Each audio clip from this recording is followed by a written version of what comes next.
Assalamualaikum warahmatullahi wabarakatuh. Innal hamdalillah nahmaduhu wa nasta'inuhu wa na'udzu billahi min shururi anfusina wa min sayyiati a'malina. Man yahdihillahu fala mudilla lahu wa man yudlilhu fala hadiya lahu.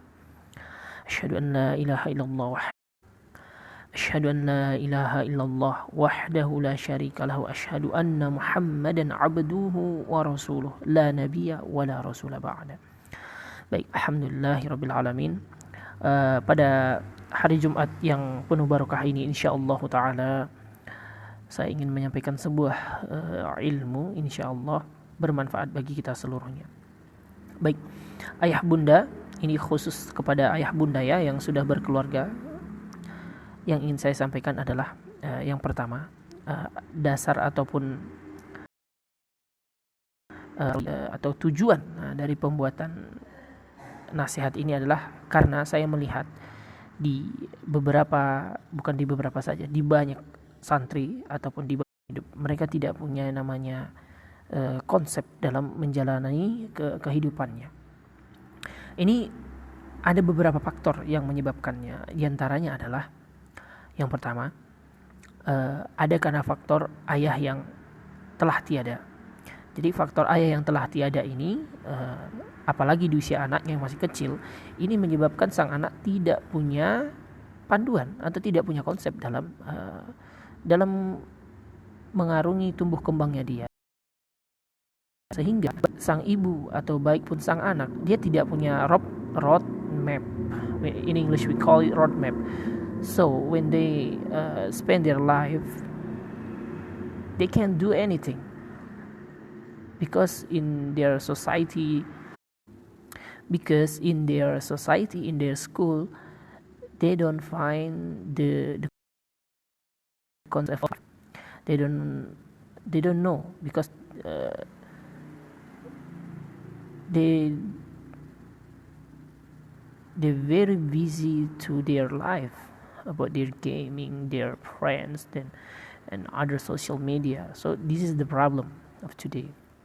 Jadi orang tua yang telah meninggal lebih awal meninggalkan sang anak, ini menyebabkan selain dia trauma, menyebabkan pula anak itu tidak punya namanya pembimbing pengarah. Padahal ayah itu menjadi pembimbing atau pengarah yang paling memiliki yang namanya peran ataupun potensi untuk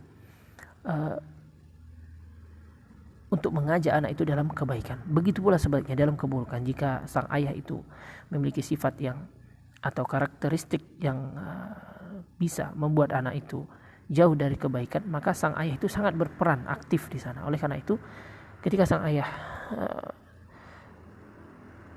telah tiada, tidak ada konsep yang ditinggalkan untuk sang anak, maka sang anak pun akan terjun bebas, tidak punya arah dan tujuan.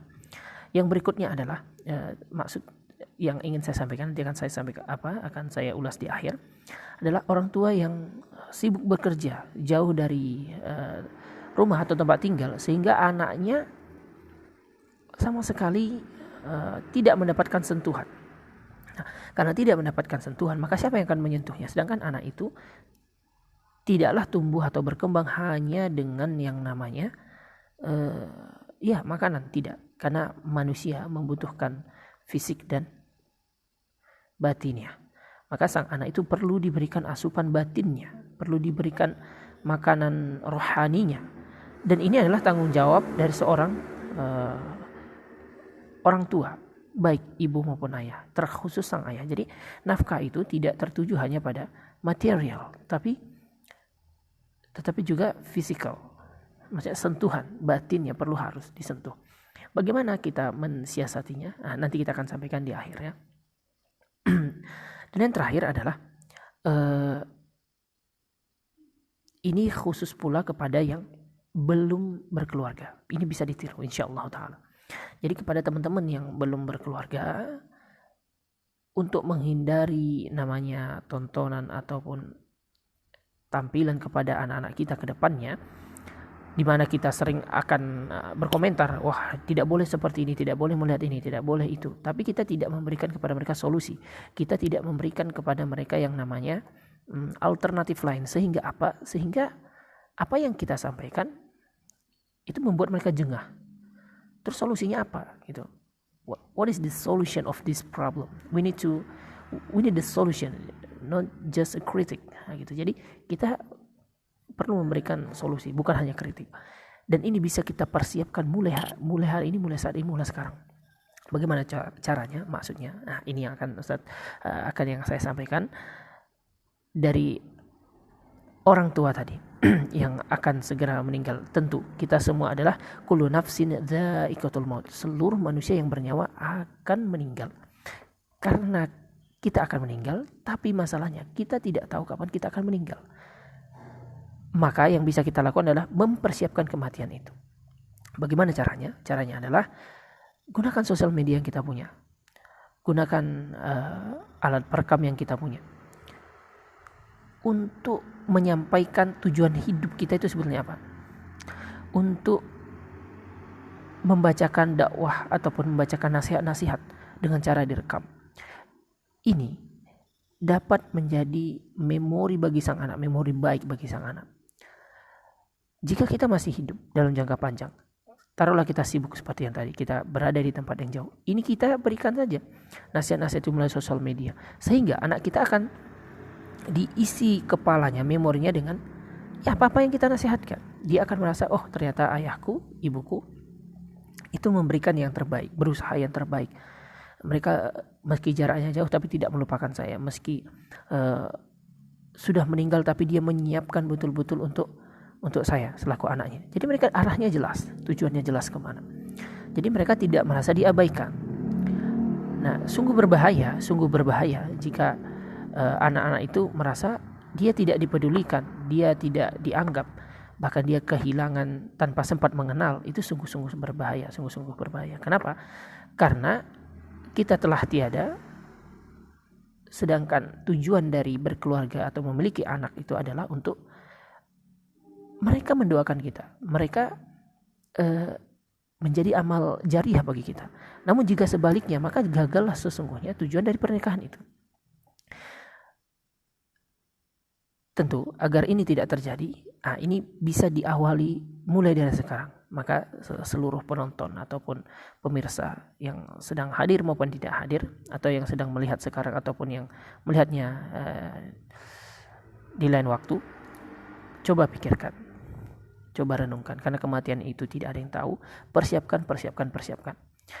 Jangan pula jadikan jarak dan kesibukan sebagai alasan untuk kita menghindari tanggung jawab, untuk lari dari tanggung jawab. Jangan lakukan itu. Dan yang terakhir adalah bagi yang belum menikah, persiapkan dari sekarang agar seluruh potensi-potensi yang tadi, potensi-potensi keburukan itu kita minimalisir dari sekarang. Kita siapkan dari sekarang, step by step, bertahap begitu. Sehingga ketika kita menikah, ditambah kesibukan yang kita miliki, ditambah lagi mungkin urusan yang di kiri, di kanan, di sana, di sini, itu bisa kita asi dengan baik tanpa harus menghilangkan hak dari anak-anak kita atau keluarga kita, istri kita. Bahkan jika ini berhasil,